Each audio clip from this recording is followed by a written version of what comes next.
Bom, hoje nós vamos seguir estudando Guemará. Ontem nós começamos a Masechet Brachot, nós distribuímos em 3 shurim. Na verdade, nosso propósito não é seguir estudando, é dar uma base, uma introdução a Guemará, para que abra a mente de vocês, para que vocês possam compreender como que funciona o pensamento dos sábios do Talmud, como que foi a base do pensamento Talmud, como que se fundamentou e se discutiu cada uma das mitzvot da Torá. Entendam vocês, todas as mitzvot que nós temos hoje, no Shulchan Aruch, no Mishneh Torá, todas elas, a base delas são essas discussões que tem no Talmud. Às vezes nós estamos estudando no Talmud um tema, e desse tema saem outras respostas para outros temas. Então, não necessariamente todas as respostas, por exemplo, sobre o Shema, vão estar aqui no livro de Shema, no Masechet Brachot. Algumas respostas sobre a própria Tefilá do Shema podem estar em Ketubot, pode estar em Shabbat, pode estar em outros livros. Então, nós temos muitos tomos e todas as avotas estão distribuídas nesses tomos. Como nós comentamos ontem, a pessoa, para conseguir extrair a Halachá no passado, tinha que ter um conhecimento de todo o Talmud. E os nossos sábios já estudaram e já facilitaram isso para nós. Então, quando nós temos o Shulchan Aruch, Mishneh Torah, Arbat Urim, diversos livros de Halachá, eles nada mais são do que o resumo do Talmud e a aplicação da Halachá contemporânea. Ou seja, como nós seguimos hoje. Muitas coisas mudaram, as coisas mudaram aqui, algumas coisas mudaram ali, e hoje nós temos a explicação, além do Talmud, as coisas que não mudam, e algumas coisas que sim são adaptáveis. Então, nós paramos aqui ontem, na página 2b do Talmud. Estamos na página 7. Aqui embaixo, todos estão vendo onde estamos? Estamos aqui, Amar Mar. Bem? Amar Mar, Mishaja Kohanim Nachnasim Lechol Betrumatam. E disse um sábio, e disse Mar, um sábio, o horário para estar o Shema ficou estabelecido a partir da hora que os Kohanim entram para comer a sua terumá. Ontem, nós estávamos estudando e aprendemos que é correto que o Shema ele é lido a partir do momento em que os Kohanim entram para comer a sua terumá. A dúvida é quando que é esse momento. Quando é esse momento onde os Kohanim podem entrar para comer a sua terumá? Então vamos lá. Vou pedir só para que todos, por favor, mantenham sempre os microfones desligados, tá ok? Então vamos lá. Urmineu meimatai korimet shema be'arabim misheani nichnas lechol pito bamelach ad shah shomed lipater mitocho seudato. Isto contradiz a Beraita que diz: desde quando se recita o Shema noturno? Desde a hora que o pobre, que não possui uma vela para iluminar sua mesa e, portanto, costuma sentar-se para comer mais cedo. Essa é a opinião de Rashi. Entra para comer seu pão com sal, até a hora em que se levanta para deixar a sua refeição. Temos, portanto, uma opinião divergente a respeito do horário. Ou seja, aparentemente, temos duas opiniões diferentes. A primeira opinião é que o horário de leitura do Shema inicia quando o Kohanim pode comer a sua terumá. Essa é a primeira opinião. E uma segunda opinião que nós acabamos de ver diz que esse horário é a partir do momento em que um pobre, que no passado não tinha dinheiro para comprar vela, e tinha que comer seu pão com sal, ou seja, antes do anoitecer. Então, essa é a opinião de um sábio. Isso é uma beraita, é uma tradição oral que não foi encaixada nas Mishnayot. É uma informação externa do Talmud. Seifa Vadai liga a Matnitin. A Gemara observa que a última parte da Beraita, que afirma que o horário do Shema noturno vai até que o pobre finalize a sua refeição, certamente contraria a regra estabelecida pela Mishnah, pois não é possível que a refeição do pobre se estenda até o final da primeira vigília, e menos ainda até a aurora. Então veja só, nós vimos ontem nós temos um horário. Aqui é a noite, aqui é a saída das 3 estrelas, e aqui é o nascer do sol. Quem lembra qual foi a primeira opinião que nós vimos? Rabi Eliezer. Rabi Eliezer, ele disse que o horário para recitar o Shema é a partir do momento em que os Kohanim entram para comer Soterumá até o final da primeira vigília. Os sábios disseram uma cerca, que o horário para se ler o Shema é até a meia-noite. A lua aqui, até a meia-noite. E o Rambam Gamliel disse, que o Rambam Gamliel disse? Exatamente, que o horário de se ler o Shema pode se estender até a aurora, até o momento do raiar do sol, quando o sol começa a ver os primeiros raios do sol no horizonte, antes de ver o sol. Então, nós tínhamos 3 opiniões ontem. Então, a opinião mais que os sábios estão levando em relevância é a opinião de Rabi Eliezer, que diz que o horário do Shema é desde a hora em que o Kohen entra para começar a Terumá até o final da primeira vigília.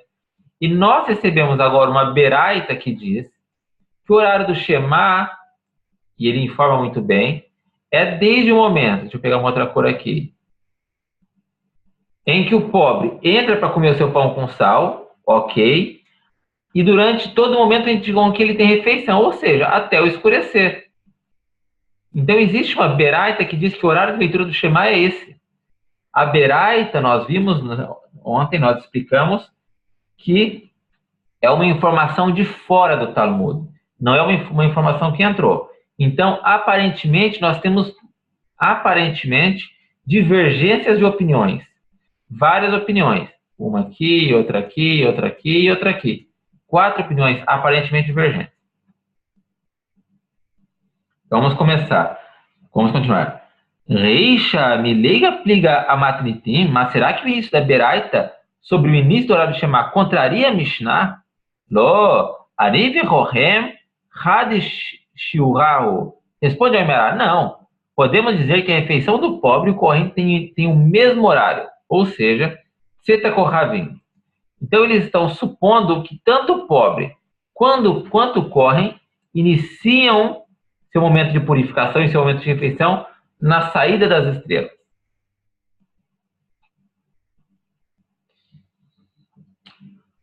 Urmineu veio matai מתחילים לקרוא קריאת שמע בערבית, משעה שבני אדם נכנסים לאכול פיתם בערבי שבתות, דברי רבי מאיר.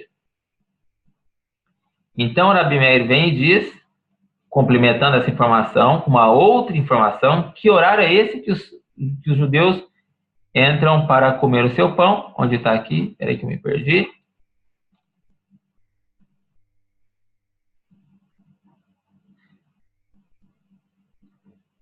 Isso contradiz a Beraita, que diz, a partir de que horário recitamos o Shema noturno, a partir da hora que as pessoas entram para comer o seu pão, nas noites de sexta-feira, quando se costuma antecipar a refeição, pois os alimentos já foram preparados antes do Shabat, segundo Rabi Meir.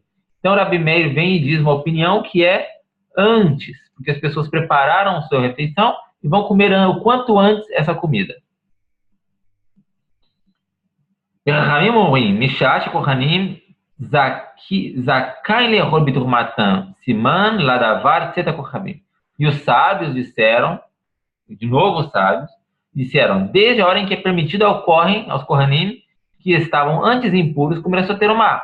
É um sinal para isso a saída das 3 estrelas. Ou seja, os sábios estão agora reafirmando, estão vendo que tem uma discussão aqui. Não tem uma resposta dada para ninguém. Aqui é uma discussão. Os sábios estão falando que é aqui em Seta Kohavim, e outro, Rabi Meir, e outros estão dizendo que é um pouco antes. Tá bom?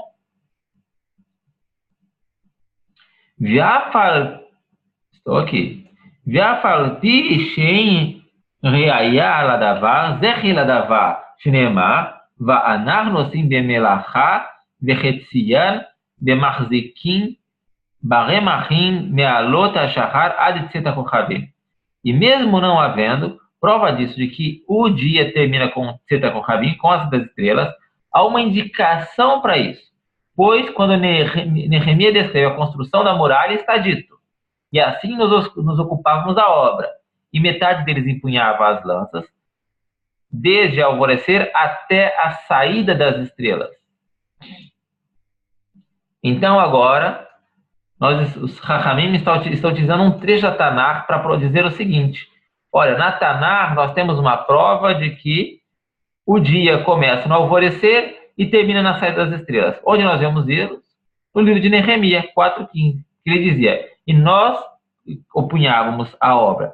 A metade deles empunhava as lanças desde o alvorecer até a saída das estrelas. Então, os sábios estabelecem que esse seria o período chamado dia.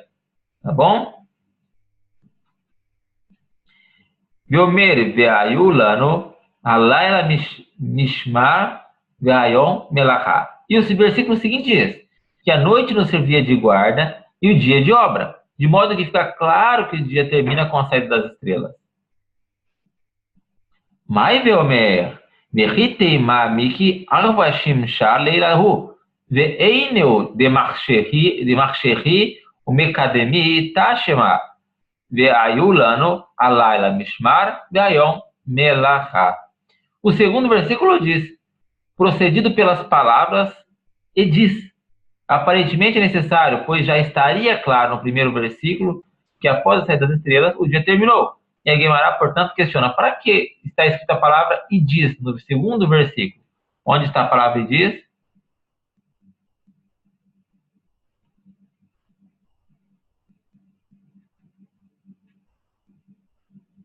Ele cortou o versículo. Ou seja, para que o segundo versículo? Você poderia dizer que assim que o sol se vai já à noite, mas eles, devido à importância e urgência do seu trabalho na construção, continuavam trabalhando noite adentro e começavam a trabalhar bem cedo. Ou seja, o versículo inicia uma jornada de trabalho, mas como sabemos que essa jornada tem início quando começa o dia e termina quando é o fim do dia. Venha e aprenda, através do versículo, que a noite nos servia de guarda e o dia de obra. A obra era realizada durante o dia, portanto, o dia termina com a saída das estrelas. No Talmud, tem uma expressão que se diz tashma. Preste atenção. Tashma. Venha e aprenda. A expressão tashma, venha e aprenda, é como se fosse a conclusão de um problema. Então, nós tivemos um problema aqui em cima apresentado e ele foi resolvido para nós aqui. Então, Tashma quer dizer quando é que o dia termina exatamente, com certeza, quando saem as estrelas. Tá bom? Todo mundo está meio que entenderam o propósito do Shiur, que é mais para aprendermos a utilizar e entender a Guemará. Tá tudo tranquilo, né? Tá todo mundo quietinho.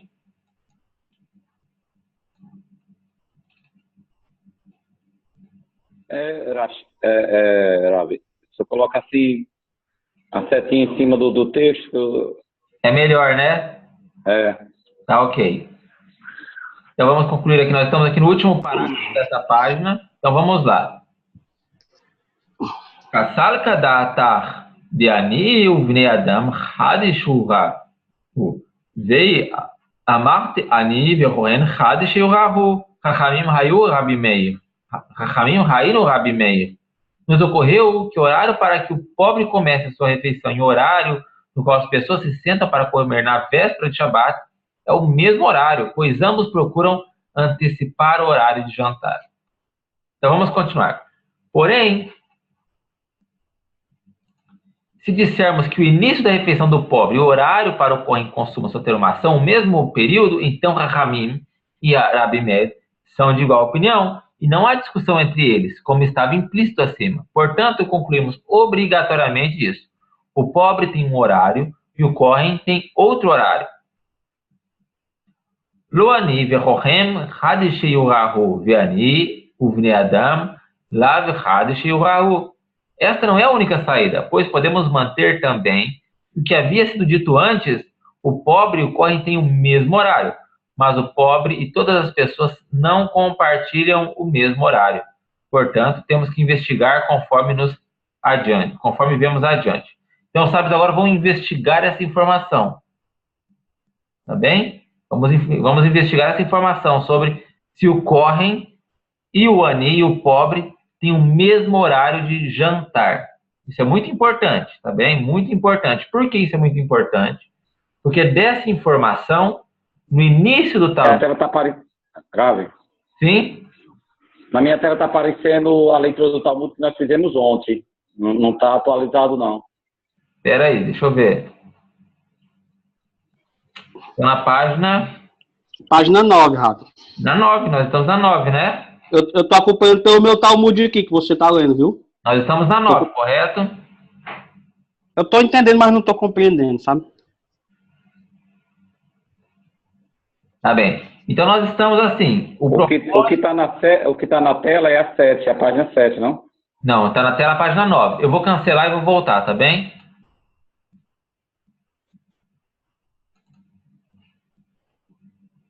Estamos aqui, ó. Página 9.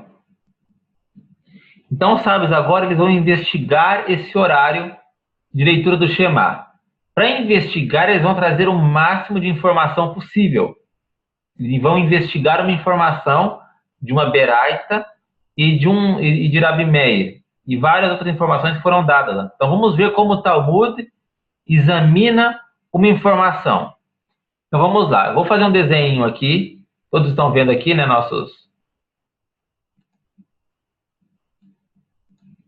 Então, o Talmud, ele vai seguindo. Quando ele acha um problema, estão vendo meu desenho aqui, né? Ele para de seguir o Talmud e vai estudar esse problema. E ele é dado um novo passuk. Quando esse novo passuk tem várias informações, os nossos sábios examinam todas as informações desse passuk.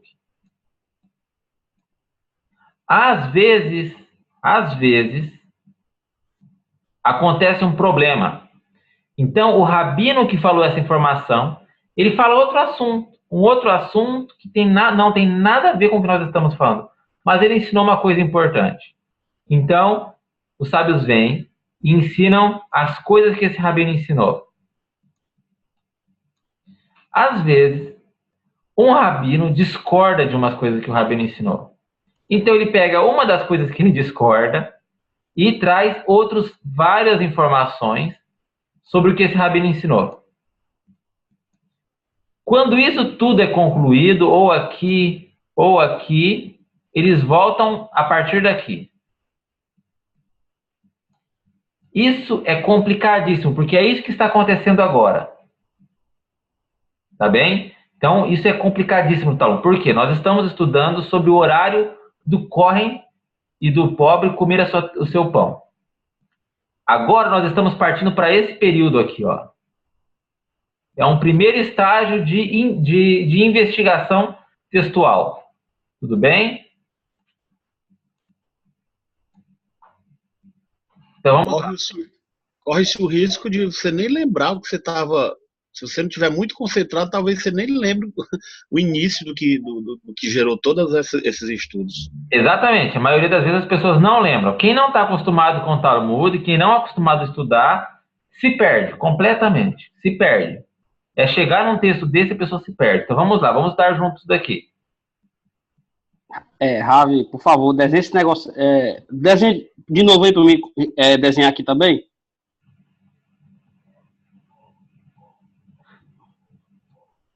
Pronto, eu vou desenhar aqui também. Pode desenhar, pode desenhar. Então vamos lá, vamos ver como que os rabinos estão investigando isso. Nós estamos aqui, olha só. Ormineu. Isto foi contrastado pelos sábios com a Beraita que estabelece. Eu vou pular os trechos em aramaico para a gente conseguir estudar mais hoje, tá bem? Vou só nas traduções. Desde quando começamos a restar o Shema da noite? A partir da hora que o dia é santificado nas vésperas de Shabat. Essas são as palavras de Rabi Eliezer. Disse Rabi Yoshua, desde a hora em que os Kohanim se purificam para comer a sua terumá, ou seja, à noite, pois os Kohanim devem primeiramente emergir na mikve, para então esperar o cair das noites, e somente aí comer a sua terumá. A priori, a sua imersão deve ser feita antes de Ben Hashmashot, ou seja, definitivamente antes do anoitecer. O que é Ben Hashmashot? Nós temos... Aqui eu tenho... Peraí que eu já vou mostrar para vocês o que é Ben Hashmashot.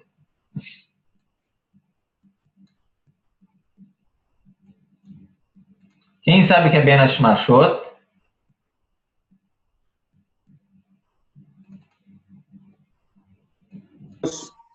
Filho dos céus, alguma coisa?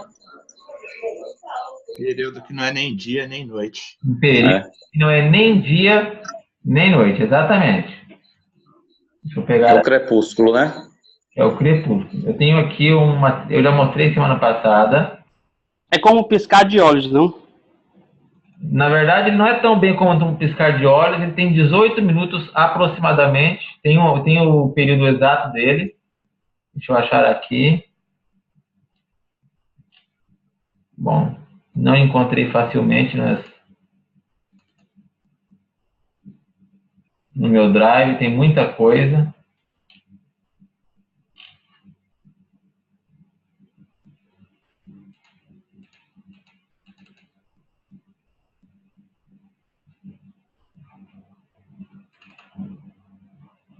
A tradução literal de Ben Hashemashot é entre alguma coisa? Entre os sóis. Literalmente seria isso, tá bom? Entre os sóis. Porque nós temos a Lua e o Sol. Então são entre os astros. Entre um astro que vai e entre um astro que vem. Compreende?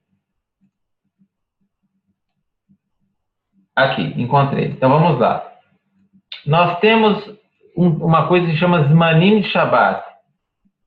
Zmanim são os períodos nos quais nós vemos nos nossos calendários de Shabbat. Então nós temos aqui o Yom, que é Yom, dia. Yom é o momento onde é completamente dia. Aqui estamos. Ou seja, tem o sol. Ninguém tem dúvida do que é dia. Shkiá, que é Shkiá? Shkiá é o momento onde o sol toca o horizonte. Ben Hashmashot, o que é Ben Hashmashot? É o momento onde não tem nem mais sol até a hora que apareçam as estrelas. Então, esse é um momento de transição. E Tzeta Kohavim é a saída das estrelas. É o momento onde já é completamente noite. Tá bem? Então, nós temos aqui um problema. Esse é o problema. O problema está aqui, ó. Nossos sábios estão discutindo que período é esse. E um pouquinho desse meio aqui, ó. Então, aparentemente, o pobre pode entrar para comer o seu pão com sal aqui, mais ou menos. E o Kohanim também. Por quê? Nós vamos estudar isso já já. Então, vamos lá, vamos seguir o nosso estudo aqui. Rabi, isso em relação ao século XVII, né? Quando não havia energia elétrica, né? Isso independente de energia elétrica. Nós não estamos falando de... Você fala pelo pobre comer o pão com sal. Nós estamos falando esse período, o período dos sábios do Talmud. Então, nesse período esse é um sinal discutido nesse período, apresentado nesse período. Mas o dia é indiferente de ter o pobre para comer com pão com sal ou não. Por quê? Eles discutem qual é esse momento. Por exemplo, que hora que o galo canta? Não sei. Ele pode cantar a qualquer hora, né? Pode cantar a qualquer hora. Madrugada, 5 horas. 5 horas. Por quê? Porque a hora que ele começa a ver o raiar do sol no horizonte. Então, o galo que cantava na época dos sábios do Talmud é o mesmo galo que hoje. Entende? Então, imagine vocês, um pobre que mora numa favela e não tem energia elétrica. Que hora que ele vai comer? Ou um pobre... 5 horas. 5 horas da tarde. Por quê? Porque é a hora que ele tem dia. Então, o costume de vida, aparentemente mudou. De verdade, não mudou muito. Porque o galo que cantava 5.000 anos atrás, canta ainda hoje. Entende? Então, a natureza não mudou. Então, nós estamos aqui. Só um detalhe. E o Correio de hoje, quem é? A gente responde isso depois, tá bem? Então vamos aqui seguir. Disse Rabi Meir, desde a hora que os Kohanim emergem na mikve para comer o soterumá, o que seria antes do anoitecer. Disse-lhe Rabi Meir, Rabi Eudá a Rabi Meir, isso não é certo, pois os Kohanim emergem quando ainda é dia. Olha que informação. Conforme explicamos antes. Podemos cumprir o princípio de estar o Shema noturno neste horário? É uma pergunta. Rabi Hanina diz, desde a hora em que o pobre entra para comer o seu pão com sal, como já foi exposto antes da primeira Mishbiraita. Rabi Ahai, e há quem diga que foi Rabi Aha, disse, desde a hora em que a maioria das pessoas entram para recostar-se e comer a sua refeição durante a semana.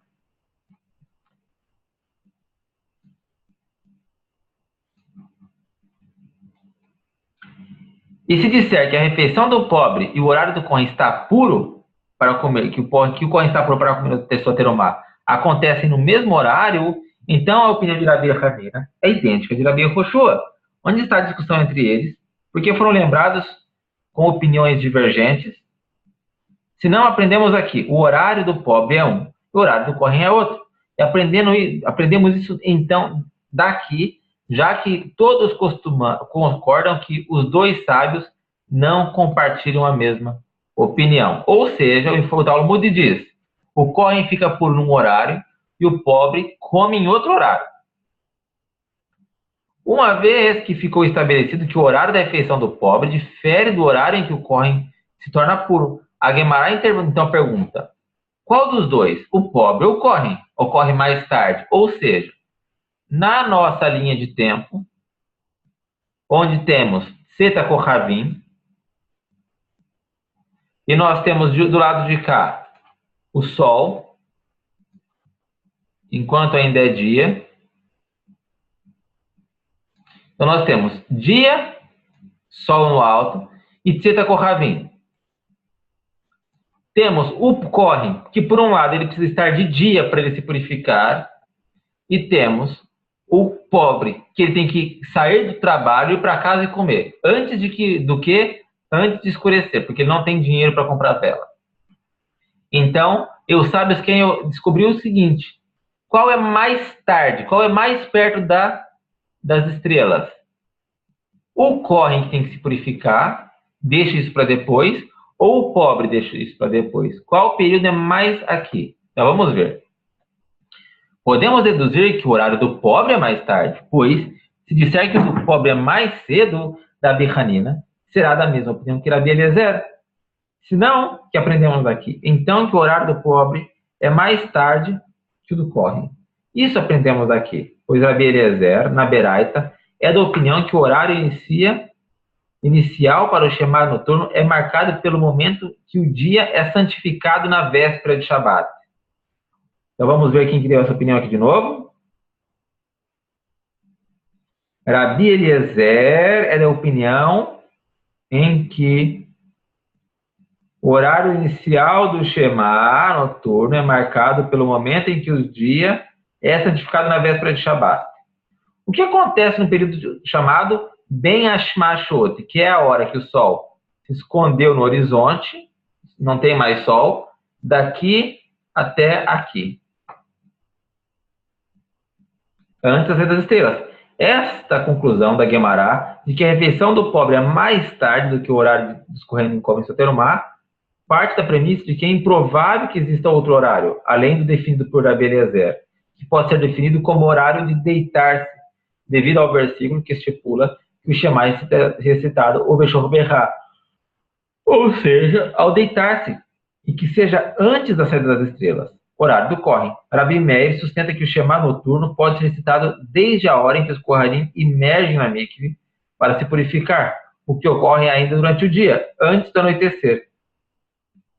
Então agora, a Guemará vai tentar esclarecer isso para nós.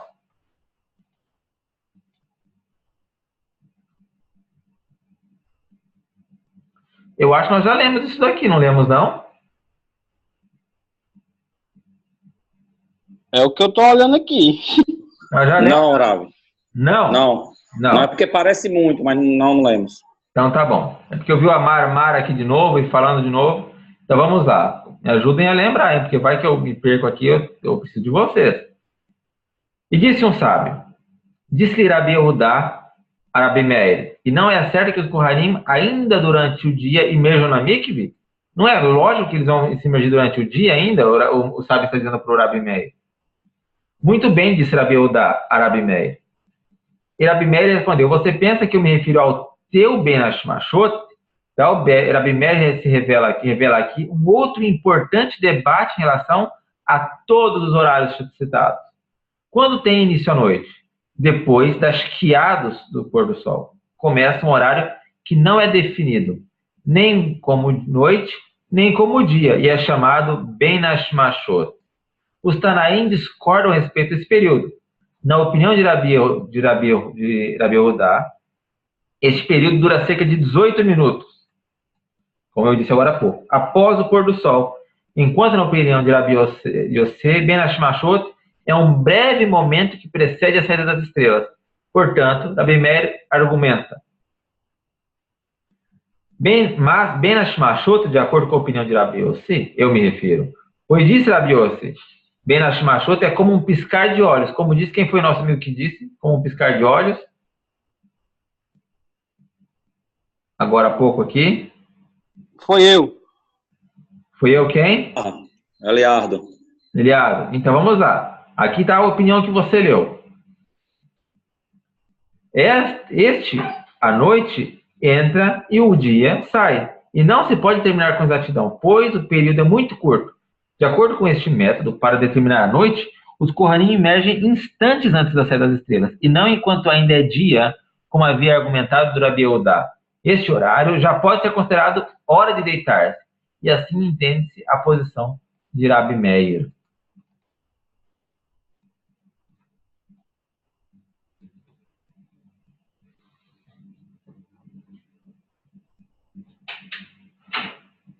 Uma dura questão, vamos ver. Levanta Rabi Meir contra Rabi Meir, pois disse duas coisas que são contraditórias. Na primeira beraita, foi dito em nome de Rabi Meir que o horário do Shema começa na mesma hora que as pessoas comuns entram para comer na véspera do Shabat. E na segunda beraita, a opinião de Rabi Meir é que o horário é estabelecido a partir da hora em que os Kohanim emergem na mikva. Responde a Guemará, dois Tanaim diferentes trouxeram a opinião de Rabi Meir. Ou seja, dois discípulos de Rabi Meir discordavam sobre o assunto e cada um atribui uma opinião ao seu mestre.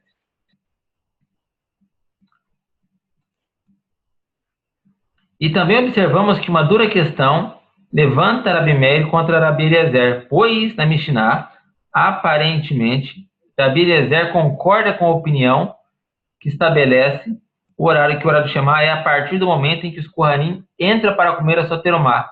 E na Beraita, a opinião trazida em nome de Rabi Eliezer diz desde a hora em que o dia é santificado na véspera de Shabat. Podemos explicar como explicamos antes sobre Rabi Meir e dizer dois Tanaim diferentes trouxeram a opinião de Rabi Eliezer.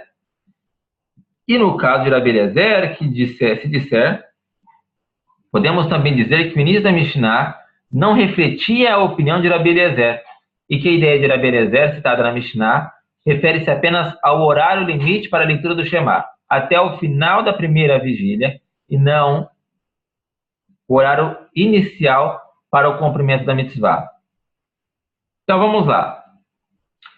Os rabinos estão quebrando a cabeça, na verdade, a deles e a nossa. Por quê? Porque é tão importante assim, me digam vocês, porque é tão importante assim descobrir que raio de horário é esse da leitura do Shema? Por que vocês acham que estão tão preocupados com isso?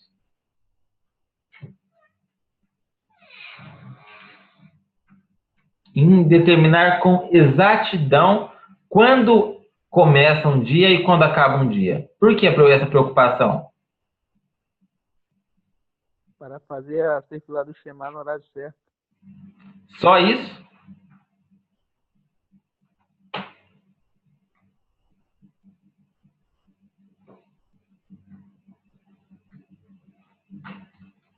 Seria por conta do zelo do mandamento ao deitar, se levantar, se pronunciar, se chamar, não? Não. Os rabinos, eles inseriram essa informação muito devagar aqui. muito devagar, já repetiu várias vezes. Ó por quê? Ó qual é a preocupação deles. Não tem como repetir a pergunta aí, que falhou aqui? Tem sim.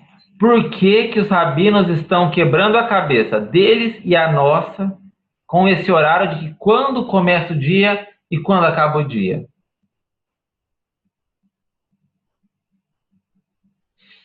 Desse conceito, prestem muita atenção nisso, deste conceito que nós vamos aprender aqui, vai refletir todas as outras regras de Hagim, de Shabat, de início de quando você pode descumprir ou não o Shabat. Que momento que a mulher pode acender as velas de Shabat? Que momento que não pode mais? Que momento que você pode ainda acender a luz antes do Shabat? Que momento que você não pode mais?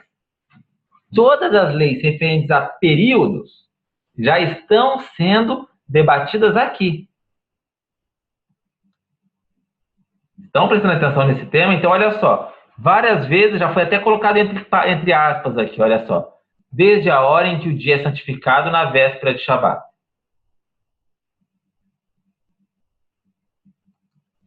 Então, essa preocupação porque ficaria como regra para todas as outras ordens, não é isso? Todas as regras, olha só, todas as regras referentes a períodos de dia e horários já estão sendo discutidas no tema Shema. A preocupação dos sábios aqui é descobrir tudo quanto diz respeito a períodos. Estamos definindo o que é período dentro do judaísmo. Quando começa um dia, e agora nós vamos explicar como se divide uma vigília na noite. Então vamos lá.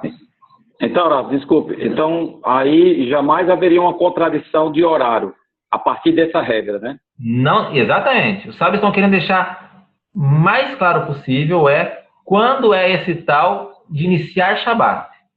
Quando podemos dizer, agora já pode ser Shabat? Eu posso parar meio-dia e dizer, agora já é Shabat? Eu posso fazer isso? Não. Mas a gente santifica o Shabat na onde? Em que horário? Antes de escurecer. Um pouco antes do pôr do sol. Tá bem? Então, quando vocês olham aí o horário de acendimento de vela de Shabat, você fala, mas ainda está de dia. Ou seja, esse horário, você já pode dizer, agora é Shabat. Então, é um pouco antes, que é o horário de quê? Era o horário em que os Kohanim entravam para comer a terumá. Essa é a regra, né? Para mikve, na verdade.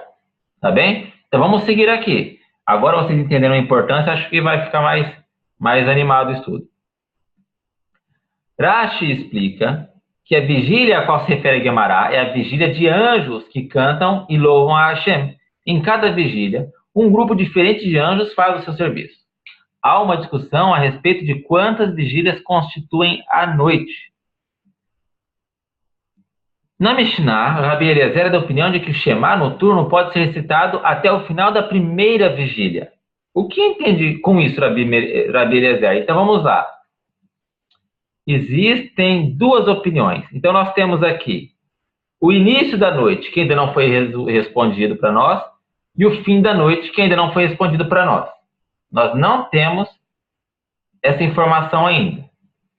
Então nós temos aqui uma opinião que diz, deixa eu fazer duas cores diferentes, que a noite ela tem 3 vigílias, e uma opinião que diz que a noite tem quantas? 4 vigílias. Tá bem? Então, olha só. 1, 2, 3, 4. Uma opinião diz que nós temos 4 vigílias e outra opinião diz que nós temos 3 vigílias. Deixa eu fazer de um outro jeito aqui para ficar mais claro para todos. Então, uma opinião diz 4 vigílias. E a outra opinião diz 3 vigílias. Então, vamos seguir estudando isso aqui.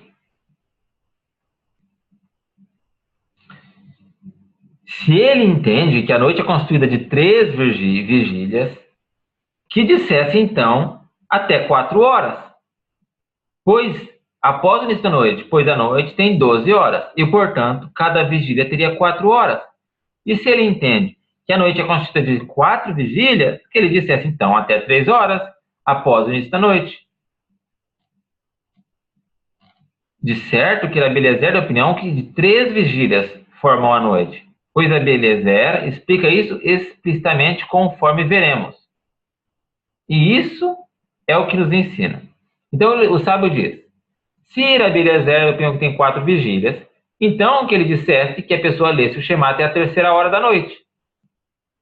Se ele é da opinião que a noite tem 3 vigílias, então que ele dissesse que o Shema tem que ser rezado até a 4ª hora.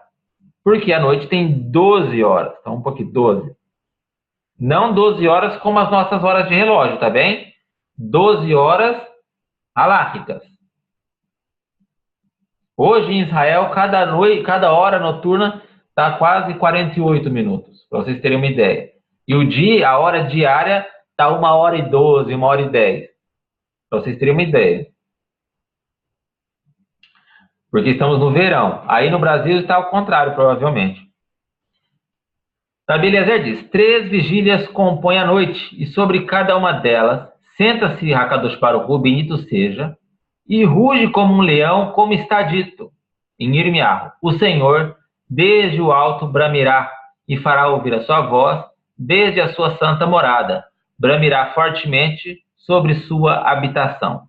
É claro que Rabi Eliezer não estipularia que o horário para estar o Shema termina com a primeira vigília, se não houvesse como determinar o momento esse. Portanto, devemos deduzir que, se ele escolheu esta ocasião, é porque existe um sinal na Terra que determina quando começam e terminam as vigílias dos anjos no céu. E é isso que veremos na continuação. Ou seja, a Mishnah diz, a Gemara diz, que se Rabi Meir diz que é até o fim da primeira vigília, ele não falou qual das vigílias que é, mas ele é da opinião que existem 3 vigílias, tá bem? Existe um fato que faz nos determinar quando é essa vigília.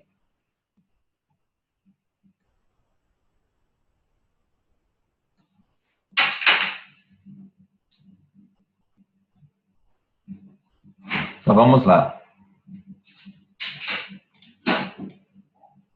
E um sinal para isto, para o horário das vigílias. No momento da primeira vigília, vamos lá, o burro zurra. Na segunda vigília, os cães uivam. E na terceira, o bebê mama no seio de sua mãe. E a mulher fala ao seu marido quando já se aproxima o amanhecer. E o casal começa a despertar. Como faz a conta Rabi Eliezer? Ou seja,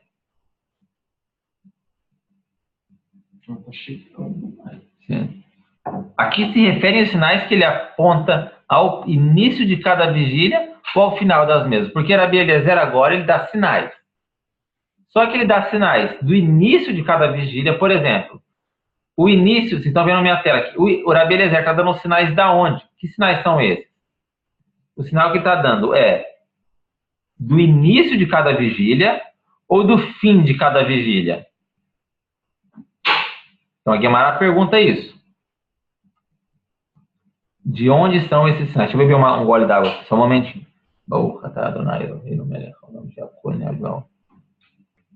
Amém. Eu acredito que é o fim, não? Oi? O fim de cada vigília. Vamos ver. Ravi, é porque esse aqui, o casal começa a despertar. O que significa? Que o casal começa a despertar de madrugada.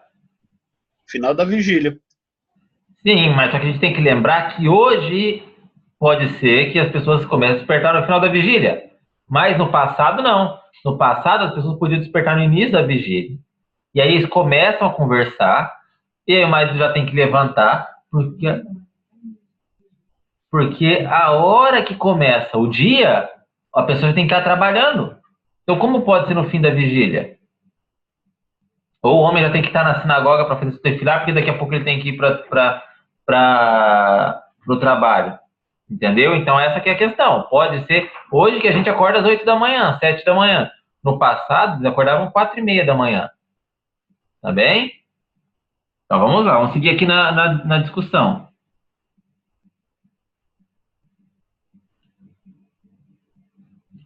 Se ele marca o início das vigílias, para que é preciso um sinal para o início da primeira vigília?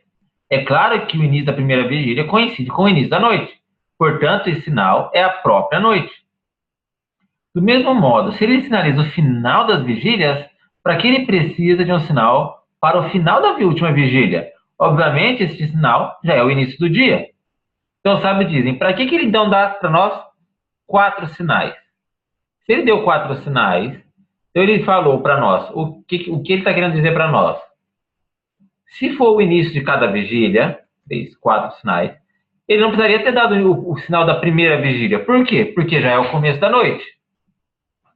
Se ele deu para nós o sinal do fim de cada vigília, ele não precisaria dar também o sinal da manhã, porque o sinal da manhã já é o próprio nascer do sol.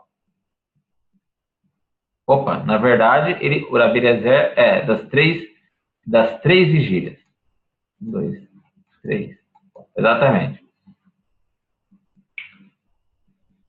Do mesmo modo, aqui, vamos lá.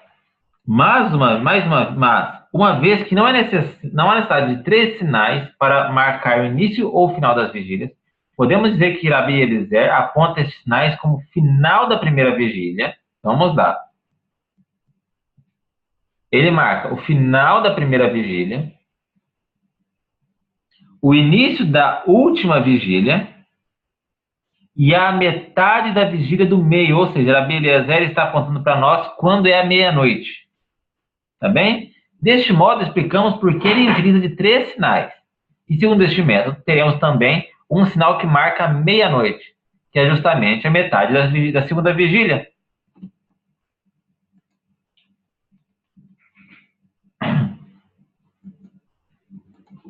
Podemos também sugerir uma outra explicação para os 3 sinais de Rabi Eliezer.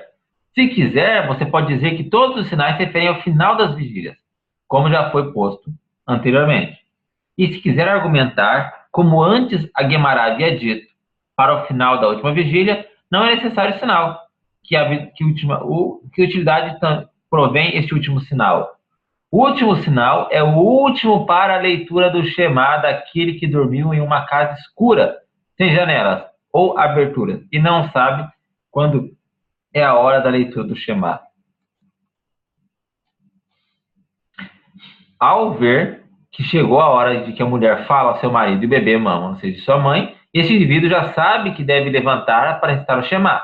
Rabi Yitzhak bar Shmuel aprendeu de Rabi um ensinamento parecido ao lembrado antes em nome de Rabi Eliezer sobre as 3 vigílias da noite, conforme a Guemará relata. Então vamos lá.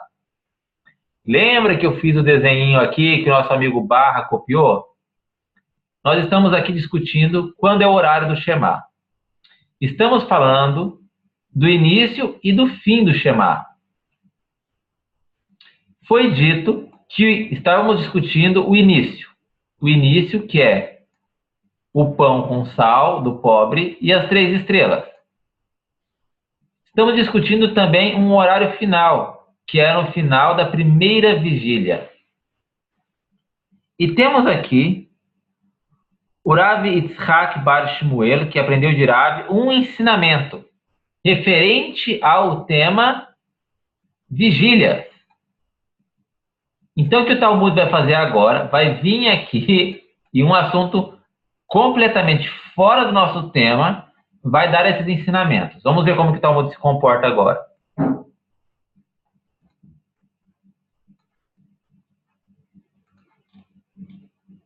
E disse Rabi Yitzhak bar Shmuel, em nome de Rabi, 3 vigílias compõem a noite, e sobre cada uma delas senta-se o santo, bendito seja, e ruge como um leão, e diz: ai dos meus filhos, que por seus pecados destruí minha casa, incendiei meu santuário e os exilei para dentre as nações do mundo. A Guemará, então, relata um caso relacionado com o que foi dito na Beraita anterior. Nos ensina uma Beraita, e disse Rabi Yosef: certa vez estava andando pelo caminho, e entrei em uma ruína, das ruínas de Jerusalém, a fim de fazer minha oração. Então veio Eliahu Hanavi, que seja lembrado para o bem, e cuidou a entrada e aguardou até que eu terminasse a minha oração. Quando eu terminei minha reza, ele me disse: que a paz seja contigo, Rabi. Rabi Yosef aparentemente conheceu seu interlocutor, pois disse: que a paz seja contigo, Rabi, o morri. E ele me disse: meu filho, para que entraste nessa ruína? E eu lhe disse: para fazer minha tefilá. E ele me disse: você deveria rezar no caminho? Ou seja, não era necessário sair do caminho e entrar numa ruína para rezar? Eu lhe disse: eu estava temeroso, pois poderia ser interrompido durante a reza por viajantes. E ele me disse: você deveria fazer uma tefilá ktsará. Tefilá ktsará é uma reza curta que nós temos no Sidur. Então, nós temos aqui um novo tema completamente fora do Shema, tá bem? Rabi Yosef, então, interrompe seu relato para contar... Então, vamos lá. O Rabi Yosef, agora, ele pegou esse relato que ele aprendeu com o Eliahu Hanavi e vai contar um outro tema, tá bem? Então, vamos lá. Interrompe seu relato para contar que lição aprendeu com isso. Naquele momento, aprendi do profeta Eliahu, 3 coisas. Aprendi que não se deve entrar numa ruína, uma vez que a primeira pergunta do profeta foi: para que entraste numa ruína? Aprendi que pode-se rezar no caminho e não há necessidade de desviar-se do caminho. E aprendi que aquele que faça as orações no caminho deve rezar sua tefilá resumida para diminuir a probabilidade de ser interrompido por viajantes. Agora, Rabi Yosef retorna para a sua história. Rabi Yosef, então, prossegue com seu relato.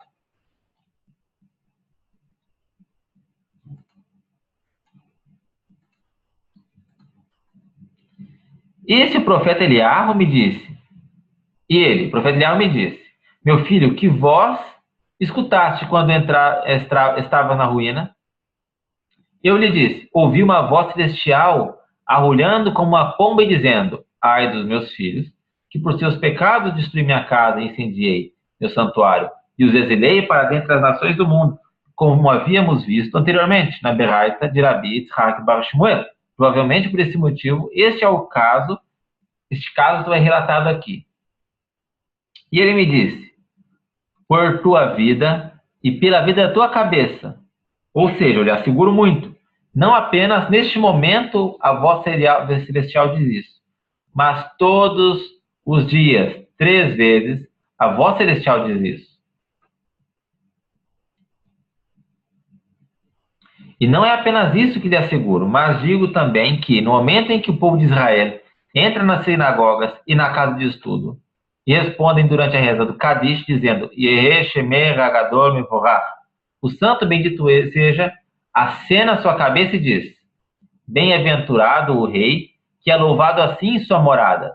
Pois quando o templo ainda existia, o serviço a Deus era realizado louvando o que é o pai que teve... O que é do pai que teve que exilar seus filhos. Ou seja, quão grande é a dor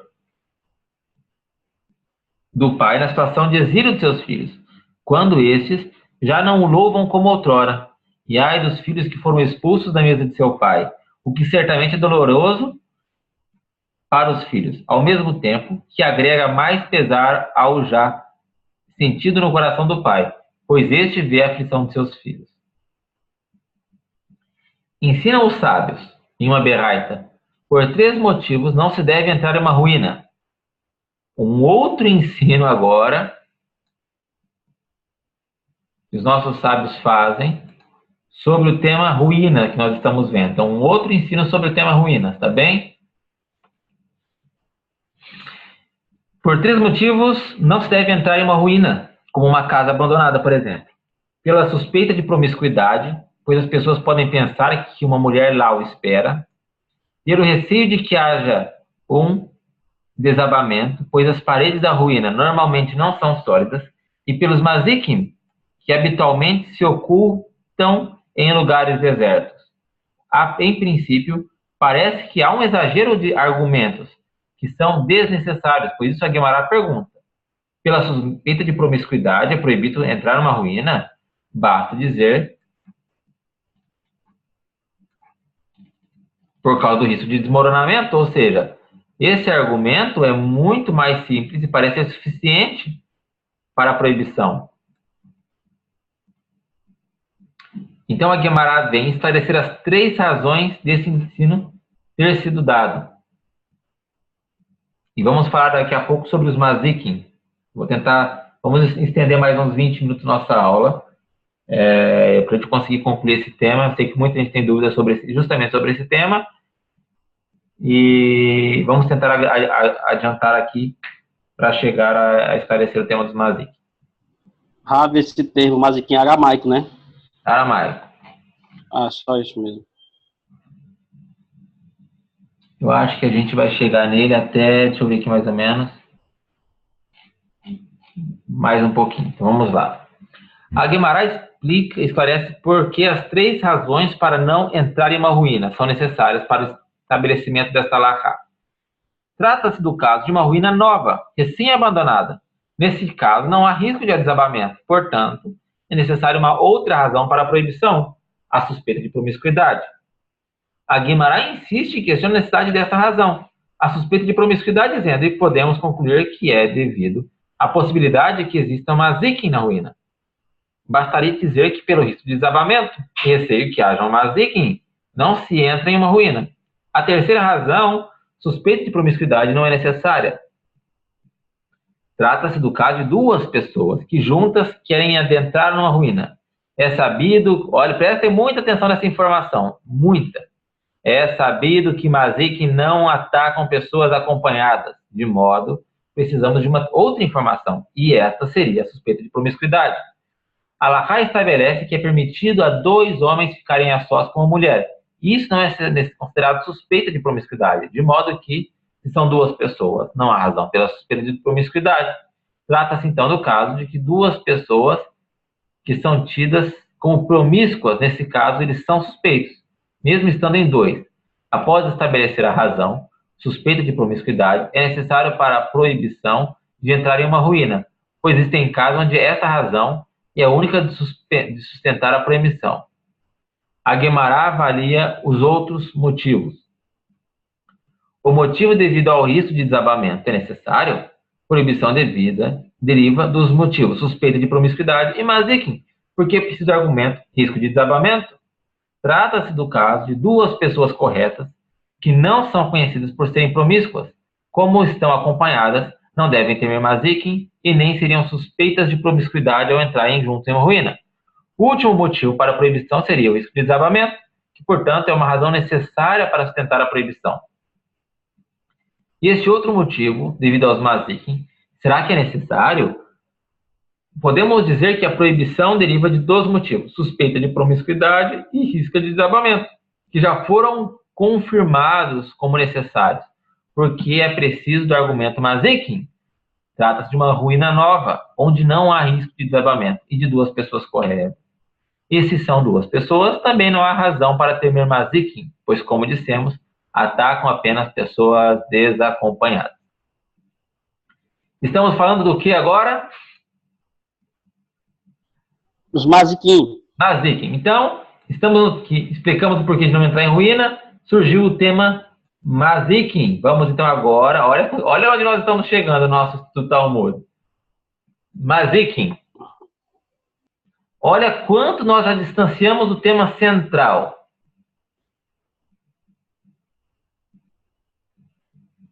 Quanto? Estamos ainda discutindo o tema central. Então vamos falar um pouquinho sobre o Mazikin. É bom falar deles mesmo. É bom, né?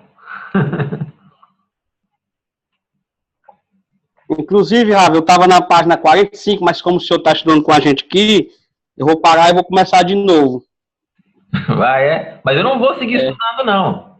Não, eu sei. É porque lá na página 40 vai falar deles, né? Que o sábio vai dizer, se estão duvidando que eles existem, é só cercar a cama com areia fina que no final do dia, quando amanhecer, vai ver umas patinhas de galinha. Mas aí é lá pra frente. É lá na frente? Estou achando que era aqui já, não é aqui não? Não. É lá na frente mesmo. Então, eu estava achando que era aqui, estava até animado que a gente já ia falar sobre esse tema. Então, vamos lá. Onde estamos aqui no Mazik? Mas fale sobre o tema. Eu tô aguardando ansioso aqui o senhor falar sobre esse tema aí. Mas cadê? Que eu tô achando onde eu tô. Quem sabe onde eu tô? Peraí. O senhor tá na página 15. 15. Aqui. Isso. Trata de uma pessoa em uma ruína nova. Logo, não há razão para temer desmoronamento. E se encontra no campo, pois neste caso não há espaço para devido a suspiro de promiscuidade. Pois não é comum que uma mulher esteja no campo. Mas ainda há uma proibição devido aos mazik. Então aqui, na verdade, vai concluir esse tema. Não vai seguir falando dos mazikin aqui. Realmente vai lá para frente esse tema mazikin, que é complexo. Nós não temos aqui o tom, nós não escaneamos a página 45 aqui, né? Chegamos até a 41. Chegou perto, não chegou na 45. Não temos aqui a 45, infelizmente, para que a gente pudesse esclarecer o tema dos mazikin. Mas o que eu vou fazer, eu vou explicar aqui um pouquinho sobre o tema mazikin e vamos concluir o nosso shiur hoje.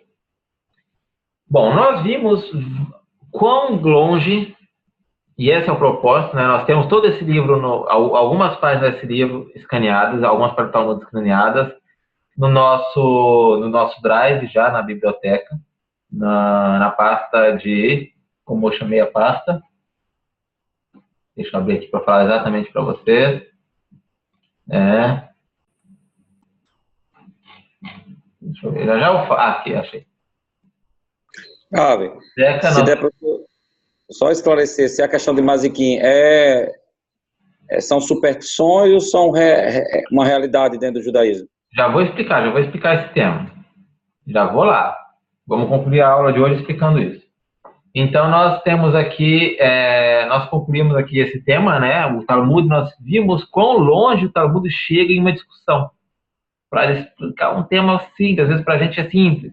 Às vezes, para a gente podia falar assim, a noite começa às 8h30. Muito mais simples, né? Ou começa a hora que sair a estrela. Para que apresentar uma discussão tão grande quanto essa? Para deixar muito claro quão longe os nossos sábios foram para definir cada pontinho da Halakha. Cada coisinha que você fala, para que isso? Isso não precisa, isso é um minhag, isso é um costume, isso é derabanan. Tem várias desculpas. Então, o Talmud, ele foi desenvolvido, foi criado, foi arquitetado de uma maneira que pudesse chamar a atenção para todo aquele que estude um pouquinho, para assim, opa, o negócio é complicado, não é tão simples quanto eu pensava. Então, qualquer um que pode sair dizendo aí que fala, olha, eu sei Halakha, eu sei Talmud, eu posso criticar os rabinos, eu posso falar contra os... Então, as pessoas falam que não sabem, né? Enfim, então nós vamos concluir esse tema de hoje falando sobre vigílias, também sem concluir o tema vigília. É muito bom ler, quero que vocês sigam lendo. Amanhã nós vamos falar de outro tema. Amanhã não, amanhã é segunda-feira. Nós vamos falar de outro tema, umas páginas um pouco mais para frente do Talmud, para vocês entenderem um pouco sobre o pensamento, um pouco mais sobre essa espiritualidade dentro do Talmud, também, Mussar, ética, como que os sábios pensam e quão aberta é a cabeça dos sábios em vários temas. Para a alegria geral da galera, vou falar sobre os mazikin. Então, os mazikin. Pois não? Pelo que eu estou entendendo, pelo andar da carruagem, a finalidade é uma só. Tanto para o pobre quanto para o Kohen, de que eles devem reafirmar a adoração a um só e único Deus. Ontem, hoje e eternamente. Questão de horário não vai resolver nada, porque nenhum deles vai chegar ao acordo. Muito bom, Eduardo, muito bom. O Talmud é muita briga, na verdade. Quem não gosta de discussão não leu o Talmud, é muita briga. Então, vai ficar nesse vai e vem, até definir a Halakha. Já eles vão definir, porque como a Hashem é um só, então só pode ter uma Halakha. Alguns momentos do Talmud não chegam a uma conclusão, tá bom? E aí qual é a conclusão que chegam os sábios do Talmud? Essa é a palavra do Deus vivo. Zovezod Ivrei Hashem. Entendem? Então, quando não chega, o sábio diz, olha, não chegamos na conclusão, então as duas opiniões estão certas. é complicadíssimo para algumas pessoas que não têm condições de pensar nisso. Tem gente que não entende que existem duas opiniões corretas sobre o mesmo tema. Existem. Nós temos no Talmud inúmeros casos como esse. Geraldo, todos concordam que se deve fazer o Shema, né? Sim, então nós estamos aqui definindo os horários. Tem que definir. Nós temos a Halakha pronta no Shulchan Aruch. A Halakha já está explicada. Enfim. Então vamos falar sobre o Mazikin para concluir o nosso shiur. Os nossos sábios, como o nosso amigo falou na página 45, é a página 45 do Talmud, a página 45 do livro traduzido do Talmud no português. Então lá fala alguns sinais de que os Mazikin apresentam. Um dos sinais que nós vimos várias vezes aqui é que ele não ataca duas pessoas. Primeiro ponto. Tem duas pessoas. Ele falou que viu. Eles viram. Me respondam vocês. Duas pessoas viram um demônio, um shedim, uma coisa. Duas pessoas falam, eu vi. Nós dois vimos. É verdade? Não é verdade. O Talmud já foi muito bem claro. Não viram. Se dois falar que viram, não viram. Se uma pessoa falar, eu vi. Dá pra gente acreditar em alguma coisa com uma só testemunha? Não. Ou seja, é coisa da onde? Da cabeça dele. Então, você tem pessoas numa ruína. E um fala, opa, você viu esse vulto passando aqui? Rapaz, foi a vaca que passou ali atrás. O outro fala, opa, você viu esse barulho? Rapaz, foi o vento que derrubou aqui a pedrinha. Então, sempre tem duas pessoas. Uma vai viajar e a outra não. Sempre. Então, por que os Mazikin não atacam duas pessoas? Porque uma vai ter o problema, vai ter o medo, e a outra não tem medo. E a outra, e quando uma vê um negócio, a outra fala, não, eu não vi nada. E se as duas verem, também não é verdade. Porque se as duas verem a mesma coisa, também não é o Mazikin. Porque o Mazikin não ataca duas pessoas. Entenderam? Então, o que acontece? Mazikin é um problema psicológico da pessoa. Começa por aí. Então, o primeiro sinal de um Mazikin, é um problema psicológico. Começa por aí. Uma fraqueza. Ele não é um espectro. Não é uma entidade. O pessoal fala que ele entra nas pessoas, né? Entra. Mas aqui, onde eu moro aqui, as pessoas entram neles aqui. Não. Vou mostrar para vocês daqui a pouquinho que entra. Espera aí, já vou mostrar. Entra, opa. Então vamos... Maravilha. O Talmud fala... Deixa eu continuar. Então, vamos lá. Então, aprendemos que, primeiro, o demônio, esse Mazikin aí, é um primeiro sinal dos nossos sábios. Primeira coisa que eles disseram, cara, se você está sozinho, eu não vou acreditar em você. Se você está em dois, não viu de jeito nenhum. Primeiro ponto. Segundo ponto, os nossos sábios, eles apresentam sinais lá na frente do que é os Mazikin. Então, alguns sinais, estou falando de cor, tá bem? Não estou lendo aqui, então pode ser que eu esqueça, pode ser que eu não fale na ordem correta, pode ser que eu erre o termo. Então, os sinais dos sábios falam, os Mazikin não sabemos o que são. Isso não sabemos. Somente sabemos o que eles causam. Primeira coisa que nós não vemos e não sabemos explicar é como que uma pessoa que só estuda a Torá, a roupa dele fica velha. Primeira coisa que os sábios não sabem explicar. O que corrói a roupa dos sábios que só estudam? O que corrói? A gente não vê nada, eles não fazem exercício, não trabalham. E a roupa deles fica velha, era para durar para sempre uma roupa dessa. Eu não vou falar porque eu já sei o que é, Ravo. Então, peraí. Então fica aí, não fala nada não. Então vamos lá, continuando. Segunda coisa. Um monte de gente junto, que eles falam numa calá, né? Falam assim, os Mazikin se proliferam numa calá. Calá é o nome de uma reunião onde tem muita gente aglomerada, e eles falam, os Mazikin se proliferam numa calá. E o ar fica pesado pelos Mazikin. Um lugar abafado, cheio de gente respirando. Também prolifera Mazikin. Sabe, dizem, se os nossos olhos fossem abertos para ver os Mazikin, nós ficaríamos loucos. Isso é verdade, não ia conseguir viver. Não ia conseguir viver. não conseguiríamos viver. Nós ficaríamos loucos. Outros sinais, os mazik também se proliferam entre palmeiras. Tem mais algum sinal? Você que leu agora esse dia, tem mais algum sinal que eles falam que eu posso estar me esquecido? Tem, Rabi. Os sábios dizem que se duvidar que eles existem, quando for dormir à noite, cerca... Muito bom. Então, também os sábios nos dizem que você duvida que os mazikim existem, então vamos fazer o seguinte, pode fazer até uma prova. Você pega uma cinza muito fininha, muito fininha, muito fininha, e em volta da sua cama você espalha essas cinzas e vai dormir de noite. E aí amanhã de manhã você olha nessas cinzas aí para ver se você não vai ver os rastros dos mazik. Pé de frango. Parece? Não fala que é pé de frango. Não, parece. Como pé? Tem uma diferença muito grande entre como pé de frango e pé de frango. Uma diferença gigante. Gigante. Eu tô viajando aqui no filme Alien. Não, então vamos lá. Vamos voltar agora. Primeiro sinal do mazikim é um problema da cabeça da pessoa. Nós já vimos hoje. Lá na página 41 nós vamos ver esses outros sinais.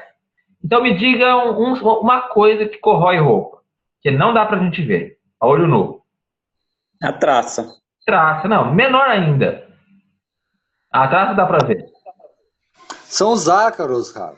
Os ácaros. Os ácaros. Os sábios do Talmud conseguiam ver os ácaros? Não. Não. Mas eles falavam, olha, existe uma força do mal que come a roupa do cara que estudou sua Torá. Segunda coisa, tem um monte de gente lá aglomerado e uma pessoa com gripe. E aquele ar quente. São os vírus. São os vírus. Não tinha como saber os ver. Eles não sabiam o que era, eles sabiam o que causava. Mas no Talmud também fala que se você parece que queimar um gato preto, tem um negócio lá. Já chego aí. É verdade. Já eu chego aí. Então, e aí sabe o que eu falo? Entre duas palmeiras também. Entre duas palmeiras tem o quê? Umidade. Entre umidade tem o quê? Bactéria, vírus. O outro que foi o final aí, que é o pé de galinha em volta da cama, né? Então, vocês imaginam quando lerão isso? Bom, minha cama é azulejada, vou passar um monte de cinzas aqui, amanhã certeza eu vou acordar e um monte de pé de galinha. Como eram a casa dos sábios que falaram isso? Vocês acham que era de azulejo? De chão batido. Chão batido. O que tinha naquela época em chão batido? Tinha inseto? Eles moravam no sítio. Tem inseto? Vocês acham que tem inseto? Sim. Tem. E quando um monte de insetinho andam um atrás do outro, o que parece? Pé de galinha.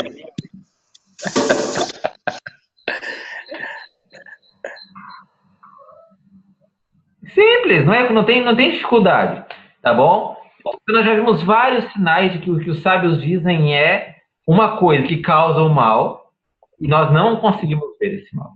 Não conseguimos ver. O último caso é se os nossos olhos fossem abertos para ver, nós ficaríamos loucos. Imaginem vocês hoje, se vocês pudessem sair na rua e pudessem ver todo tipo de vírus voando no ar. O da gripe, o de tudo. Vocês pudessem ver onde tem o vírus de tétano na terra, onde tem o cachorro que está com raiva, o cocô da pomba que causa não sei o quê, onde passou a comida que você está comendo, que tem nessa comida, os ácaros que tem nessa comida. Se os olhos de vocês fossem abertos para ver tudo. Na nossa própria pele. Na nossa própria pele, exatamente. Me digam vocês iam conseguir viver? De forma alguma. De forma alguma. Simplesmente esclarecedora esse show, viu? Simplesmente muito esclarecedor, viu? Entendeu? Só com essas informações que eu não quero sair de casa mais não, Rafa. Só com essas informações eu não vou mais sair de casa não. Entendeu? Tem uma zica. É verdade. Mazik não é uma palavra assim. Mazik na verdade, é uma pergunta. Não é é uma palavra composta. Então, Mazik também pode ser entendido, mas é com. O que é isso que se levanta? Uma pergunta. O que é isso aí? Entende o que é isso? É igual ao maná. Maná é uma palavra? Não, maná é uma pergunta. O que é isso? Mazik também é uma pergunta. O que é isso? O que é isso que está me causando a doença aqui?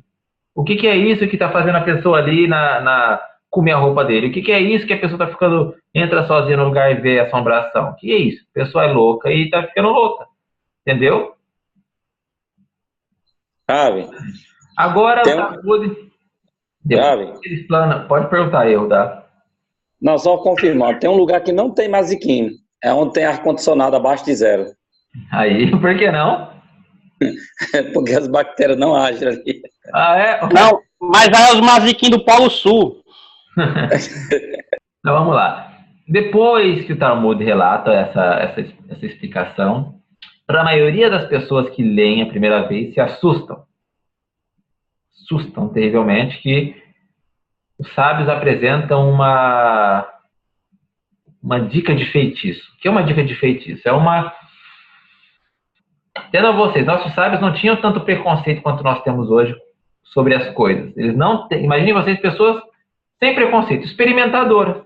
Para eles, naquela época, tudo era ciência, era uma ciência, a religião era uma ciência. Entende? E eles estudavam isso como ciência. Tá bem? Era uma ciência, a religião era uma ciência. Então, eles tratam tudo como ciência. Vocês vão ver aqui mais um pouco se a gente estudasse na sequência. Existe aqui uma forma de como a pessoa ter filhos homens. Então, era uma ciência da época. Então, eles estavam exilados na Babilônia. Quando existia uma informação da Babilônia, olha, nós acreditamos em demônios, dá para ver demônios fazendo isso. Dá para ver demônios fazendo aquilo. Os sábios estão lá, falam assim, será que esse cara está falando a verdade mesmo? Deixa eu experimentar isso aí, vamos fazer isso aí. Os nossos sábios, eles tinham uma mente com uma sabedoria completa, não é como a gente hoje. Hoje a gente é dente de leite, entende? Eles tinham uma mente, uma consciência, uma sabedoria plena e completa. Não tinha problemas como nós temos hoje de preconceitos, de dúvidas, de problemas religiosos também, etc. O judaísmo hoje não tem grandes sábios como tínhamos no passado. Não tem. Então eles experimentavam e um fulano lá da Babilônia falou, olha, aqui na Babilônia a gente tem um jeito que a gente vê demônio aqui. Vou te explicar como que é. Você vai pegar uma gata preta, na 7ª geração de gato preto, vai pegar a placenta da gata preta, queimar, torrar, esfarelar essa placenta e passa no olho. Aí você vai ver os maziques. Vou dar um exemplo, tá bom? Não vou dizer se ele viu, se ele não viu, o que ele viu, o que ele não viu. Passa pimenta no olho.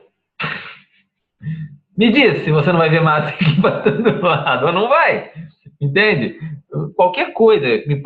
Uma pessoa que pega uma infecção no olho, ele vai ver mazique no olho, não vai? O mínimo que a pessoa pegou no olho foi infecção, o mínimo. Entendeu? Vai ver, vai gritar, vai... Então, não estou dizendo se ele viu, se não viu. Pode ser que ele tenha visto alguma coisa, pode ser que não. O que os sábios dizem é que ele ficou louco. Ficou doido com isso, doido. Rabi, mas aqui está dizendo aqui, na página 42, capítulo 1, letra 6, tem que queimar e tornar em cinza. Tem que ser a primogênita. Isso, eu falei. Tornar em cinza. Falei, tornou cinza, passou no olho, exatamente. Foi como eu contei. Tá aqui, ó. O senhor falou e tá aqui. Tá aí. Eu sei que tá aí. Então, é complicado entender isso. Mas é assim. Então, sabe... Mas tem que queimar... Não tinha preconceito. E aí eles fizeram isso, eu esqueci o nome do rabino que fez isso. E ele ficou muito doente. E os sábios tiveram que orar por ele, tiveram que filar por ele, para que ele fosse curado do problema dele. E aí, deu tudo certo com ele. Filho do Rabi Abaye. Filho do Rabi Abaye, exatamente. Então, para vocês entenderem, os sábios não tinham preconceito. Falou que tem que fazer uma macumba na encruzilhada, vai vir alguma coisa, eles vão lá fazer e vai esperar o santo aparecer lá, entendeu? É mais ou menos assim. Naquela época, tá bom? Naquela época. Hoje nós não temos mais condições mentais e psicológicas de fazer isso. Naquela época eles faziam, então se eu fizer aqui um negócio na encruzilhada vai aparecer? Vamos ver se vai aparecer mesmo. Então era assim, sabe? Tinham peito para fazer essas coisas. Então eles iam lá, se tiver, vamos supor hoje em dia, você tá falando que você vai lá no meio da noite, faz um auê e aparecem uns matinhos brilhando, eu vou lá com você ver esse matinho brilhando então. Aí eu tô esperando para ver, entendeu? Sabe, esse tipo de mentalidade, os sabinos tinham uma mentalidade aberta. E eles queriam comprovar, vamos ver qual que é. E se acontecesse, eles iam falar, deixa eu ver então, o que Cal levou isso a ocorrer? Eles iam examinar, porque, como eu disse, a religião era a ciência dele.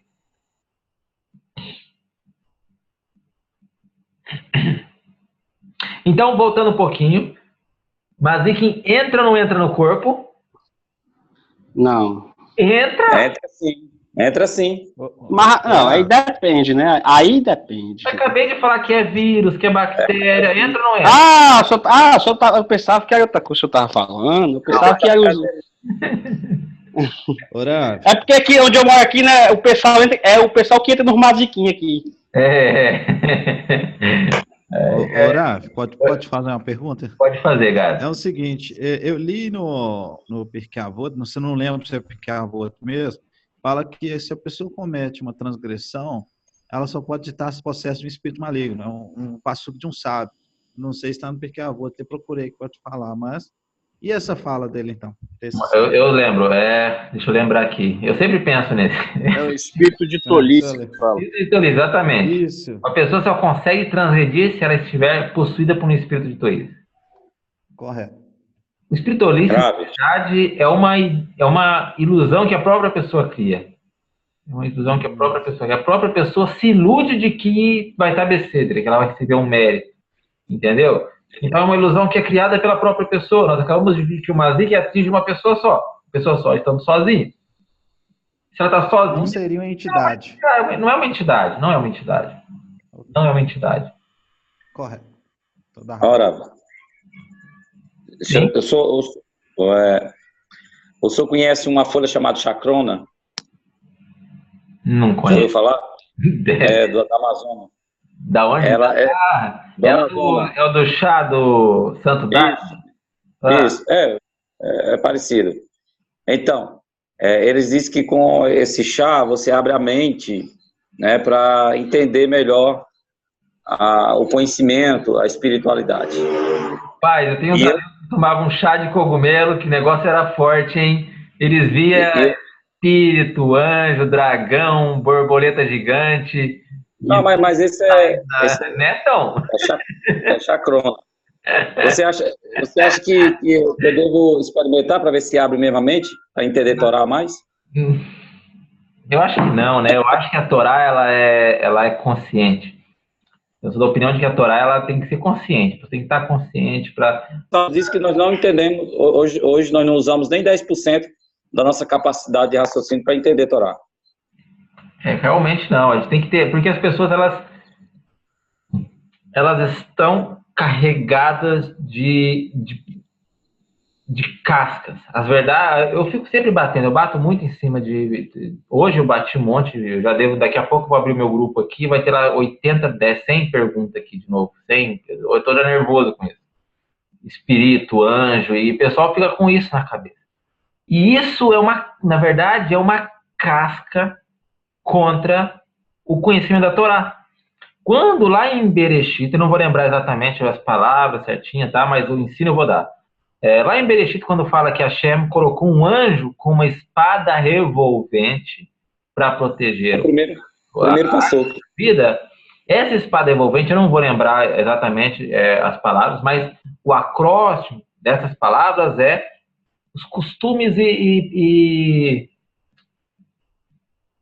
Oi. São resquícios, né? Não, é outra palavra. Superstição. Lendas, superstições. Para afastar as pessoas do conhecimento é a superstição das pessoas. Ou os costumes que as pessoas tornam como realidade. Então, tudo isso que as pessoas falam de querer estudar anjo, de querer estudar o passado, de querer estudar demônio, de querer estudar isso tudo é uma casca tão forte. A pessoa se priva tanto de conhecimento de Torá, não precisa disso. Estava estudando hoje na Masechet Hagigah, eu estou reestudando a Masechet Hagigah, e eu estou na página 11, e lá fala, uma pessoa que seria melhor que ela nem tivesse nascido, sabe? Eles falam bem claro, a pessoa, olha, se ela estuda isso, para ela seria melhor que ela nem tivesse nascido. Se ela estuda o que se passa em cima, o que se passa embaixo, o que se passa a leste, o que se passa a oeste, essa pessoa é melhor que nem tivesse nascido.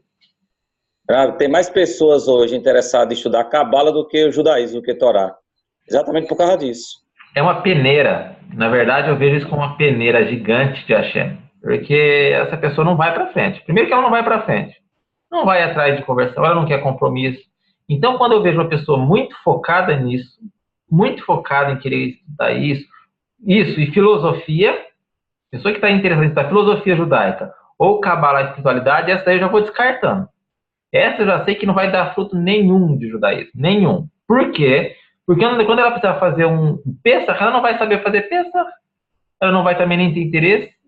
Ela, quando precisar fazer Sukkot, ela não vai ter interesse. E quando precisar fazer Shabbat, ela também não vai ter interesse. Essa pessoa que está interessada no anjo, quando acaba o meu Shabbat aqui, eu entro no celular, ela está lá online. Certeza. Não tenho dúvida, não tenho a mínima dúvida. Aposto. Quem quer apostar comigo? Eu aposto, quem quiser. Entende? Então, essas pessoas têm que largar a mão de estudar esses temas, porque esses temas não vão servir para nada. Tem que estudar o quê? Estudar Mussar, estudar ética, estudar Alahá, estudar livros dos nossos sábios, bons livros. Vai estudar lá.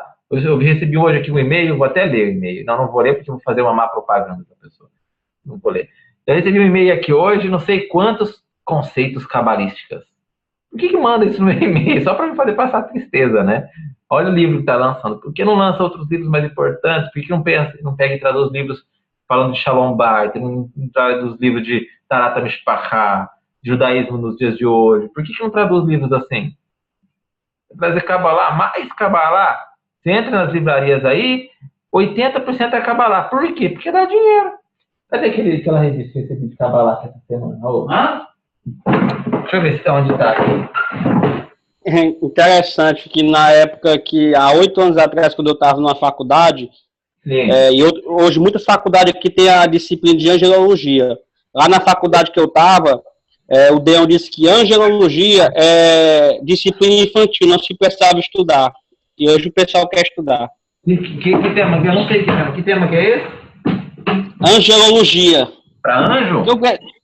Estudar anjo. Tem muitas faculdades aqui hoje, escolinha, que quer estudar sobre o anjo que caiu, o anjo que voou, o anjo que não foi para onde, aquele negócio, sabe? Aí o pessoal se ocupa muito disso aí.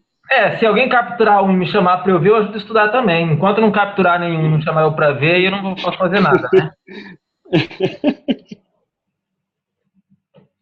Então, basicamente é isso. Eu acho que a gente tem que ser consciente na Torá, consciente no nosso ensino, consciente no que a gente lê. Temos que ser críticos no que a gente lê. Não sai acreditando em qualquer coisa que as pessoas falam por aí. Tema espiritual é um tema sem base. São temas no ar, entendeu? Que a pessoa está aqui vai falar... eu acho que a alma do judeu é superior à alma do goi, hein?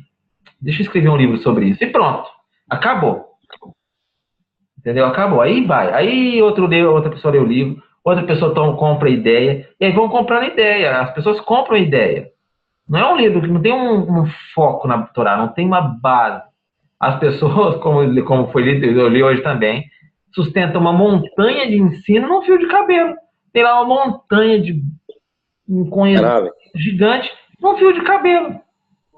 Não se apoia em nada. Pode falar. Eu li um edital, um texto que um indiano teve uma ideia de lançar todos os esquemas como você ganhar na loteria. Ele fez um livrinho de bolso. Sim. Vendeu me parece que a $3. E todo mundo queria ganhar na loteria, queria ver os cálculos dele. E ele ficou milionário com isso. Entendeu aí? Entendi completamente. Então, acabar hoje no Brasil e no mundo, virou comércio, business. Eu recebo aqui, a gente sempre recebe, não sei se preparar uma revista aqui de Kabbalah, que eu recebi essa semana, aqui em casa, e vem aqui, e pensa o quê? Diferente da Universal da Reino de Deus? Tem nada de diferente, não. Só tá em hebraico, e é de judeu. Mas tá lá no meio lá, fulano que conseguiu emprego, conseguiu sair da pindaíba. Ciclano foi curado. Deposite não sei quantos contos, quantos shkalim, que não sei quantos cabalistas vão rezar pelo seu nome. É um business, é um comércio, entendeu? Dentro do judaísmo. Os nossos rabinos, principalmente os faradim, criticam muito isso. Criticam demais. Demais. Tem que criticar mesmo. Oi, pode falar. Você sabe por que existem os espertos? Por quê? Porque existem os tolos. Existem os tolos. Existem os tontos, né? Então, é bem isso aí. Aí eu falo, né? Só para concluir aqui, é sério, seríssimo. Se eu achar aqui, eu mando foto para vocês depois. Seríssimo. Então, eu sempre falo assim, as pessoas querem o que querem. A gente tem que ensinar o que é bom. Nem todo mundo vai escutar a gente. Se eu fosse um doido que estivesse ensinando um monte de coisa sem base nenhuma, era muito mais fácil ensinar. Eu poderia ficar inventando aqui, passar uma hora falando de anjos, de quantos céus eu quisesse falar, do que eu quisesse falar que tem em cada céu, dos espectros de luz de cada céu. Eu poderia ficar falando aqui, ó. Todo mundo ia ficar assim, uau, como esse rabino é inteligente. Entendeu? Então, mas não é isso. A gente tem que parar e pensar que a nossa vida não é nisso. Nós estamos no Olam Máximo. Estamos no mundo de atitudes. Então, aqui, enquanto você estuda coisas que não são atitudes, coisas que não são práticas, você não está nesse mundo. Você tem que viver para esse mundo. Conseguir o teu Olam Rabá a partir desse mundo. Então, Tá. sim? Quando eu conheci o Rav, o senhor tinha um grupo de Kabbalah, né? Sim. Qual que era a intenção? Eu tinha um grupo de Kabbalah. Minha intenção não era ensinar Kabbalah. Eu lembro. Não era ensinar Kabbalah, era tudo menos Kabbalah. Qual que era a minha ideia? Eu falei, o que acontece? Eu tô lá no meu grupo, tô me matando de ensinar as pessoas, ninguém quer saber o que eu quero ensinar. Tô lá falando para as pessoas, querendo ensinar uma coisa, um pouco de mussar, querendo ensinar as pessoas a ser uma pessoa melhor e tudo. Ninguém me escuta. Por quê? Porque eu falo, ó, tem que ir lá, o marido tem que ajudar a mulher em casa. O marido tem que ajudar a mulher a lavar a louça. O marido tem que ajudar a mulher a lavar a roupa. A mulher tem que ajudar a mulher a cuidar dos filhos. Então, ninguém me escuta. O que eu fiz? Fiz um grupo de Kabbalah e disse, vou ensinar algumas coisas mágicas, umas coisas cabalistas para vocês. O homem tem na sua Neshama uma Gevurah. Ele tem que fazer essa sua Sefirah Gevurah ajudar a Sefirah da esposa dele na casa dele. E fazer com que a sua Gevurah se esparça em sua casa. Com o quê? Com as atitudes que ele vai ter. Entenderam qual era a minha ideia? Eu colocava as palavras assim, o pessoal falava, uau, que legal. Entendeu? Mas aí eu cansei, na verdade eu cansei, porque ninguém queria saber disso, também queria saber dos anjos, queria saber de quantas raios tem no céu, e não funcionou. Eu falei, quer saber uma coisa? Ninguém aprende nem de um jeito nem de outro. Então eu abandonei o grupo, excluí o grupo esses dias, faz umas 2 semanas que excluí o grupo. A ideia foi genial, mas não foi muito, não alcancei tanto meus objetivos, mas a ideia foi boa. A ideia foi, quem sabe um dia eu não volto nessa e eu não tento. Bravo, por gentileza, eu posso lhe fazer 2 perguntas? Rapidinho. Deixa eu só concluir então aqui a gravação, aí você pode fazer. Tá.